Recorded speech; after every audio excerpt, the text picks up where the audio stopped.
इस आर्टिकल के माध्यम से हम भारतीय शिक्षा प्रणाली में सुधार की चर्चा करने वाले हैं। पार्टिकुलरली जो उच्च शैक्षणिक संस्थान हैं, इनको कैसे करके हम व्यावसायिक और कौशल प्रशिक्षण, साथ ही साथ नॉलेज नॉलेज को सृजनकारी शैक्षणिक गतिविधियों के बीच में बैलेंस हम बना सकते हैं। किसके किसके बीच में? व्यावसायिक और कौशल प्रशिक्षण, साथ ही साथ में नॉलेज सृजनकारी शैक्षणिक गतिविधि, ऐसी गतिविधि जिनसे नॉलेज का निर्माण हो रहा है। ऐसी गतिविधि के बीच में साथ ही साथ जो वोकेशनल एंड स्किल ट्रेनिंग है, इन सब के बीच में कैसे करके बैलेंस बना के हम चल सकते हैं, इसके बारे में 250 शब्दों में हमको आंसर राइटिंग करना है। तो जब भी हम नई एजुकेशन पॉलिसी की बात करते हैं या फिर हम बात करते हैं हमारी क्रेडिट सिस्टम के बारे में, तो सीधे सीधे नई एजुकेशन पॉलिसी यहाँ पर आ जाती है। तो जो नेशनल क्रेडिट फ्रेमवर्क है, वो न्यू एजुकेशन पॉलिसी के अंतर्गत इसकी कहना चाहिए कल्पना करी गई है। कल्पना को हम आसान शब्दों में यदि देखें ना, जैसे कि बच्चा स्कूल में पढ़ाई कर रहा है, लेकिन यदि उसको इंटरेस्ट है कि मैं mobile repairing, computer repairing, dance के सेक्टर में, सॉन्ग के सेक्टर में या फिर किसी अन्य सेक्टर में अपना स्किल डेवलपमेंट करना चाहता हूँ, तो इसके लिए मेरा स्किल भी बढ़ेगा, साथ ही साथ मुझे उसके लिए अलग से क्रेडिट स्कोर भी मिलेगा। और ये काम मैं अपनी फ्लेक्सिबिलिटी के हिसाब से करूँगा, कोई एकदम कंपलसरी मेरे लिए बिल्कुल भी नहीं बनाया जाएगा। तो नेशनल एजुकेशन पॉलिसी में बहुत सारे ट्रांसफॉर्म किए गए थे, बहुत सारे रिफॉर्म किए गए थे। उन्हीं में से एक रिफॉर्म हमको नेशनल क्रेडिट फ्रेमवर्क के तौर पर देखने को मिला है। शॉर्टकट में इसको एनसीआरएफ बोला जाता है। इसके अंतर्गत फ्लेक्सिबल टेम्पलेट हम लेकर के आए हैं एजुकेशन इंस्टीट्यूशंस के लिए, ठीक है, जो कि चाहे वो स्कूल हो, चाहे वो हायर हो, वोकेशनल हो, स्किल एजुकेशन, सब के लिए हमने फ्लेक्सिबल टेम्पलेट लेके आए हैं। इस सिस्टम के अंतर्गत क्रेडिट कार्ड ट्रांसफ़र किया जाता है। एनसीआरएफ का यूज़ करते हुए हायर एजुकेशन जो इंस्टीट्यूशंस होते हैं, वो एक यूनिफाइड एक्यूमुलेशन देते हैं, साथ ही साथ ट्रांसफ़र करते हैं क्रेडिट्स को अलग अलग मल्टी डिसिप्लिनरी एजुकेशन सिस्टम में, ठीक है। इसमें स्किल एजुकेशन सिस्टम भी शामिल है। अब हम ये देखते हैं कि फ्लेक्सिबिलिटी इसमें बच्चों को काफ़ी ज़्यादा दी गई है, मतलब आपको आज़ादी ज़्यादा दी गई है। इसके अंतर्गत बच्चों को क्रेडिट मिलता है। क्रेडिट मिल रहा है मतलब आप ये समझ लो 5 नंबर 10 नंबर दिए जा रहे हैं। तो जहाँ पर भी हायर एजुकेशन इंस्टीट्यूशन अडॉप्ट करते हैं एनसीआरएफ को, नेशनल क्रेडिट फ्रेमवर्क को अडॉप्ट करते हैं, तो वहाँ के जो बच्चे होते हैं वो क्रेडिट को अर्न करते हैं अलग अलग एक्टिविटी के माध्यम से, ठीक है। एंड कब उनको दिया जाता है? जब उनका असेसमेंट किया जाता है। इसमें हमको फ्लेक्सिबिलिटी की व्यवस्था देखने को मिलती है। इसके लिए बहुत सारे स्किल हो सकते हैं। कौन कौन से स्किल हो सकते हैं? जैसे कि क्लासरूम में टीचिंग में आप अच्छे हैं तो आपको क्रेडिट स्कोर मिल जाएगा। लेबोरेटरी वर्क है, अडल्ट टिंकरिंग लेबोरेटरी है, research project, assignment, tutorials, sport games, yoga है, performing art, music, handicraft, social work है, national credit corps, national service scheme activity, vocational and skill education, minor and major project, on the job training, internship, apprenticeship, experimental learning. ये सारी चीज़ें आप अपने हिसाब से करेंगे। फ्लेक्सिबिलिटी आपको दी गई है और बदले में आपको इनके लिए मार्क्स भी मिलने वाला है। ये व्यवस्था करी गई है सरकार की तरफ से। कुल मिलाकर के देखा जाए तो broad based educational opportunities provide करी जा रही है बच्चों को। एनसीआरएफ के माध्यम से जो अननर्व्ड कुछ कुछ जो चीज़ें हैं, ठीक है, जो कि हमको देखने को मिलती है कहाँ पर? कन्वेंशनल एजुकेशन सिस्टम में, जो कि हायर एजुकेशन सिस्टम को प्रभावित करती है, उनको कम करने की कोशिश करी जा रही है। मतलब यहाँ पर बच्चों को आज की ज़रूरत के हिसाब से तैयार किया जाता है। आज के समय में तेज़ी से इकोनॉमिक एंड टेक्नोलॉजिकल चेंजेस आ रहा है, इसीलिए एनसीआरएफ हम लेकर के आए हैं, क्रेडिट सिस्टम लेकर के आए हैं, ताकि इन इंस्टीट्यूशंस को याद दिला सकें कि आप थोड़ा फ्लेक्सिबल रहिए, थोड़ा सा कॉम्पिटिटिव बनिए आज के टाइम के हिसाब से।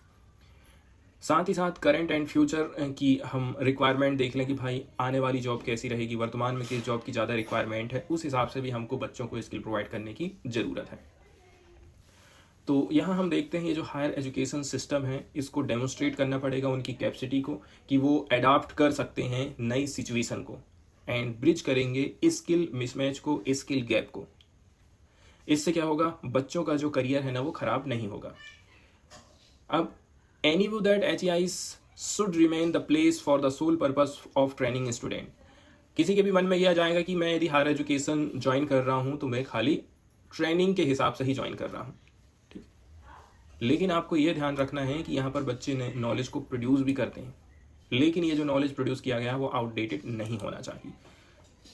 मॉडर्न वर्ल्ड में हम देखते हैं आज के समय में जो हायर एजुकेशन सिस्टम है हालांकि हमारे देश में ऐसा नहीं है कि नॉलेज की कमी नहीं है, अभी भी यहाँ के जो बच्चे हैं वो स्किल से आउटडेटेड हो चुके हैं या फिर उनके पास स्किल की कमी नहीं है। ये चीज़ आप यहाँ से भी समझ सकते हैं। आज के समय में बच्चा 10,000 15,000 खर्चा करके DCA या फिर PGDCA करता है, ठीक है, और उसमें वो क्या चीज़ सीख पाता है। जमाना कोडिंग का चल रहा है और यहाँ सरकार DC PGDCA का कोर्स करा के भर्ती के फार्म निकाल देती है कि इसमें PGDCA चाहिए, DCA चाहिए, कोई मतलब का नहीं है वो। ITI में पूरे साल भर प्रैक्टिकल कराते हैं, फाइल से घिसा के घिस के जॉब बनवाओ, बस हो गया। इसके अलावा दूसरा कोई प्रैक्टिकल ही नहीं करवाते हैं, जो कि कोई मतलब का नहीं है। बहुत ही कम ऐसे कंडीशन आएगी जहाँ पर बच्चों को जॉब बनाने की ज़रूरत पड़ती है, नहीं तो सब के सब जो है कंपनी में जा कर के प्रोडक्शन वाली लाइन में रहते हैं या फिर मेंटेनेंस का काम करते हैं। तो वहाँ हमारे जो इंस्टीट्यूशंस हैं वहाँ का काम और आज के समय में फैक्ट्री के काम में बहुत ज़्यादा अंतर यहाँ पर दिखाई देता है। इसलिए आज के समय में, आज के हिसाब से, आज की ज़रूरत के हिसाब से बच्चों को एजुकेट करना बहुत ज़्यादा ज़रूरी हो जाता है। अब हम बात करते हैं multi disciplinary education and research university concept. किसकी यहाँ पर अब चर्चा हो रही है? यहाँ पर अब मल्टी डिसिप्लिन की बात हो रही है। मल्टी डिसिप्लिन का मतलब ये है कि आपने ITI किए हैं एग्जाम्पल के तौर पर फिटर से, लेकिन आपको इलेक्ट्रीशियन का भी काम आना चाहिए, टर्नर का भी काम आना चाहिए, बिल्डर का भी काम आना चाहिए।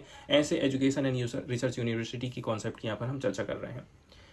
नेशनल एजुकेशन पॉलिसी 2020 में ये बात भी बोली जाती है कि हमें मल्टी डिसिप्लिनरी एजुकेशन सिस्टम की तरफ बढ़ना है, जिसको शॉर्टकट में मेरू कॉन्सेप्ट बोला जाता है।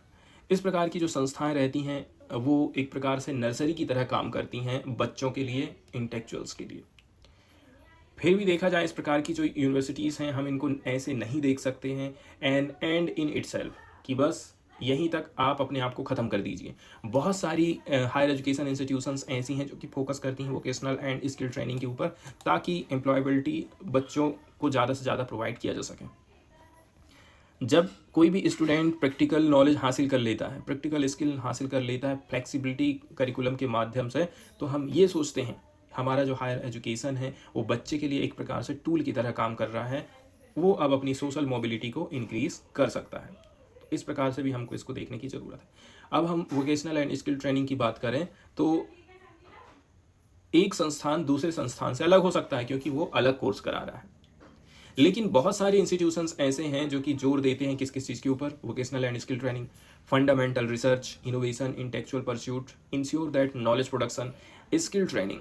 इन सब चीज़ों, ये कुछ ऐसी चीज़ें हैं जो हमको कॉमन दिखाई देती हैं कि एक जगह से दूसरी जगह भी जाएंगे तो इनके ऊपर संस्थाएं फोकस करेंगी। बॉटम लाइन की यदि हम बात करें, जो लोग एक्वायर कर रहे हैं वोकेशनल एंड स्किल ट्रेनिंग, ठीक है, अब ऐसे लोग जो कि व्यावसायिक और कौशल प्रशिक्षण प्राप्त कर रहे हैं वे उतने ही प्रभावशाली हो सकते हैं जितने वे लोग जो नया ज्ञान उत्पन्न कर रहे हैं। इसका मतलब यह है, ऐसा नहीं है कि वैज्ञानिक जो होते हैं अलग होते हैं, ठीक है। यदि आप साइड में रह करके भी कुछ ऐसी खोज कर देते हैं तो ज़रूरी नहीं है कि किसी वैज्ञानिक ने वो चीज़ बनाया है तो उससे आप कम हो जाएंगे। आप ट्रेनिंग के माध्यम से, स्किल के माध्यम से भी आप उन्हीं के बराबर हो जाते हैं। इसलिए किसी एक पर गलत तरीके से जोर देना या फिर उसका उपहास करने की कोई ज़रूरत नहीं है, क्योंकि दोनों ही इम्पॉर्टेंट हो जाते हैं। कुल मिलाकर के देखा जाए, जो हम क्रेडिट सिस्टम लेकर के आए हैं ये हायर एजुकेशन सिस्टम की मदद करता है ताकि वोकेशनल ट्रेनिंग, स्किल ट्रेनिंग और नॉलेज जनरेटिंग एकेडमिक परस्यूट के बीच में बैलेंस जो आ रहा है, जो गैप आ रहा है, उसको हम फुलफिल कर सकें या फिर पूरा कर सकें। अब हम चाहते हैं कि भारत एक आर्थिक महाशक्ति और प्रौद्योगिकी नेता के रूप में उभरे, तो इसके लिए फ्लेक्सिबिलिटी, साथ ही साथ multi disciplinary and skill based जो हमारा करिकुलम है, इन सब को इंटीग्रेट करके हमारे उच्च शिक्षा पाठ्यक्रम में हमें जोड़ने की ज़रूरत है।